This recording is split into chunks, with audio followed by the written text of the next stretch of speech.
बचपन की कहानी कहता हूँ। हमारे अंग्रेजी के टीचर थे, मैं नवोदय विद्यालय का छात्र था, तो उन्होंने how many kinds of grammar, orthography, etymology, syntax, punctuation, prosody, ये 5 बताए। और दूसरे दिन उन्होंने उसका स्पेलिंग हमसे पूछा, हमें याद नहीं थी, उन्होंने हमारी पिटाई कर दी। फिर हमने सोचा कि नहीं, इसे याद करना है, और हमने लगभग उसको 100 बार पढ़ा और 20-25 बार लिखा उस दिन, क्योंकि अगले दिन मुझे पीटना नहीं था, पिटाई खानी नहीं थी। अब वो मेरे लॉन्ग टर्म मेमोरी में चला गया, शॉर्ट टर्म मेमोरी से किस में चला गया? अब ये घटना मैं 10th, ये 6th की घटना है। 6th में 1990 में 6ठी क्लास में था, जब आपके जन्म भी नहीं हुए थे। तो उस समय ये शॉर्ट टर्म मेमोरी से लॉन्ग टर्म मेमोरी में गया, और आज इसके 33 साल हुए हैं। हमें उस स्पेलिंग को रखने, याद करने की जरूरी नहीं होती है, क्योंकि वो लॉन्ग टर्म मेमोरी में है। और जब भी मुझसे कोई पूछता है तो वो ORTHOGRAPHY ऑर्थोग्राफी, ये सोचने की भी जरूरत नहीं है। SYNTAX, syntax, punctuation, PUENCTUATION, punctuation, PROSOD, prosody. तो ये क्यों, ऐसा क्यों हुआ? क्योंकि लॉन्ग टर्म मेमोरी में चला गया। तो जब भी आप पढ़ें, किताब आपके सामने होनी चाहिए, बुक आपके सामने होनी चाहिए। जिन पंक्तियों को पढ़ रहे हैं उस पे आप या तो उंगली रखें या पेंसिल रखें, और बार बार पढ़ें, बोल के पढ़ें। अब इससे फायदे क्या होंगे कि आपकी जो ज्ञानेंद्रियां हैं, मुंह बोल रहा है, कान सुन रहा है, आंखें उन शब्दों पे है, और आपकी उंगलियां किताब के अक्षरों पर है। तो शॉर्ट टर्म मेमोरी से लॉन्ग टर्म मेमोरी, आप किसी नए चीज को पढ़ेंगे, बहुत कम समझ में आएगी। उसको दूसरे बार पढ़ेंगे तो 20% समझ में आएगा, तीसरे बार पढ़ेंगे तो 50% समझ में आएगा, 5वें बार पढ़ेंगे, 4थे बार, 5वें बार, 6ठे बार, तो आप 80% तक खुद ब खुद समझ सकते हैं। जो 10-20% की गुंजाइश बची रहती है, उसके लिए आपके इंस्टीट्यूशन के प्रोफेसर हैं। आप अधिकतर बच्चे सरैया में हैं। अगर आप BSc करेंगे तो मैं जैतपुर कॉलेज का ही प्रोफेसर हूँ, हम वहाँ मिलेंगे। बहुत सारे बच्चे जो BSc करेंगे वो जैतपुर कॉलेज में वहाँ मिलेंगे। तो यही बातें आपको मैं वहाँ भी सिखाऊंगा। तो पहली बात, हम शॉर्ट टर्म मेमोरी से लॉन्ग टर्म मेमोरी में चीजों को बार बार पढ़ के, बार बार उसकी पुनरावृत्ति करके डाल सकते हैं।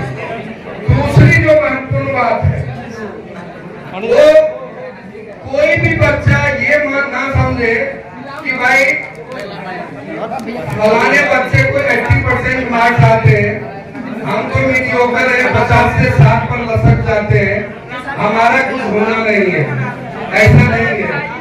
आप जिस दिन जागेंगे उसी दिन सवेरा है। आप उस दिन सोच लेंगे नहीं हमें कुछ करना है, तो आप उसी दिन से, कल नहीं होता। एक महाभारत का प्रसंग है, युधिष्ठिर के दरबार में एक भिक्षाटन करते हुए साधु आया।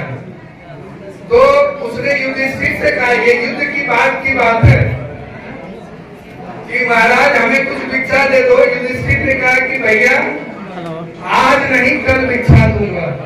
सारे दरबार में कल कोलाहल मच गया कि युधिष्ठिर कल भिक्षा देंगे। इसका मतलब क्या कि एक क्षण भी कल क्या होगा वो पता नहीं है। तो युधिष्ठिर को ये पता है कि कल होगा, मतलब कल के भरोसे नहीं रहना है।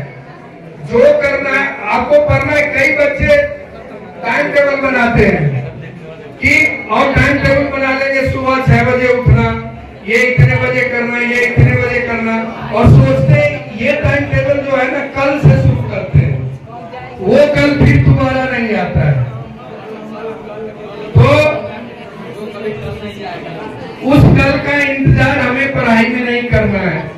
हमेशा सकारात्मक रहना, कर सकते हैं। यस वी कैन डू, हम कर सकते हैं, ये हमसे हो सकता है। आप कभी अपने को निराश मत करें। और एक बात आपको बताता हूँ सकारात्मक रहने का क्या फायदा होता है। एक और उदाहरण आपको देता हूँ। गर्मी बहुत है, मैं समझ रहा हूँ,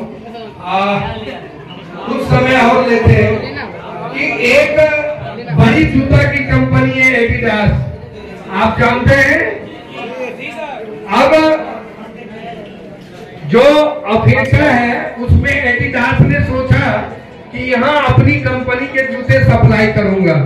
अपने 2 रिप्रेजेंटेटिव को उसने अफ्रीका भेजा। एक रिप्रेजेंटेटिव ने जवाब दिया कि यहाँ के लोग काले, बदसूरत, छोटे छोटे हैं, आने वाली कंपनी की कोई संभावना नहीं है। जिस व्यक्ति ने ढंग का कपड़ा पहनना नहीं आता हो, क्योंकि उसमें से अधिकतर जंगली थे, पहाड़ियों पे रहते थे, गुफाओं में रहते थे, कंदराओं में रहते थे, तो जब ये ढंग के कपड़े नहीं पहनते तो ये जूता क्या पहनेंगे। जूता उद्योग की कोई संभावना नहीं है। दूसरे रिप्रेजेंटेटिव ने जवाब नहीं दिया। कंपनी दूसरे दिन इंतजार की, तीसरे दिन 1 सप्ताह बीत गया। कंपनी को डर लगने लगा कि अफ्रीकी जंगलों में कहीं किसी शेर, भालू, चीता ने इसे खा तो नहीं दिया। लेकिन कुछ दिन के बाद कंपनी को एक मैसेज आता है जो उस रिप्रेजेंटेटिव का था, और उसने रिपोर्ट भेजी। उस रिपोर्ट का निष्कर्ष, रिजल्ट ये था, उसने कहा कि यहाँ के लोग काले हैं और सभ्य हैं, ढंग के कपड़े नहीं पहनते, इन्होंने जीना सीखना शुरू किया है, कपड़े पहनना शुरू किया है, आगे इन्हें जूता की भी जरूरत होगी, बहुत सारे जूता की संभावना है, यहाँ जूता खूब बिकेगा। 2 रिप्रेजेंटेटिव थे ना, एक को जूता चाहिए कि यहाँ बहुत जूता बिकेगा, वहीं गए थे। दूसरे ने कहा जूता नहीं बिकेगा। तो ये सोच जो है, आप कभी अपने को कमतर मत कीजिए, ना समझिए, और आज ही प्रण लीजिए। और एक बात आपको बताएं, पढ़ाई से बड़ा अय्यासी कुछ नहीं है। आपको जीवन की तमाम चीजें लुभाएगी, व्हाट्सएप लुभाएगा, इंस्टाग्राम लुभाएगा, ठीक है, तरह तरह के मोबाइल पर गेम लुभाएगा। आप सोचेंगे आज मेरे दोस्त ने डीपी में कौन सा फोटो डाला है, बार बार आप नोटिफिकेशन चेक करेंगे। ये जो है कुछ समय की मस्ती है।